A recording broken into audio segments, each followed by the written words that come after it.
அர்ப்பணித்தோர் எம்மை முற்றும் ஏற்றுக்கொள்ளுவே அரவணைத்து ஆற்று தேற்றும் அன்பின் கரங்களில் அர்ப்பணித்தோர் எம்மை முற்றும் ஏற்றுக்கொள்ளுவே கரம் பிடித்து நடத்திடுவீரே புது வழிகளை திறந்திடுவீரே சொல்லுமா கரம் பிடித்து நடத்திடுவீரே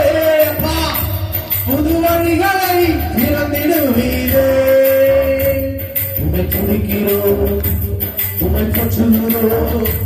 உம்மை தொழுகிறோம் உம்மில் மகிழ்கிறோம் ஆண்டவரே பார்த்து உம்மை துதிக்கிறோம் அப்பா பரலோகமே உம்மை துதிக்கிற வேலையில சொல்லுங்க ஆண்டவரே அப்பாவை ஸ்தோத்திர பாவியா இருந்த என்ன பரிசுத்தமாய் மாற்றி ஆண்டவரே உம்மை துதிக்கும்படியாக ஒரு பேரை சொல்லக்கூட அருகதை அற்றவனாக ஆண்டவரே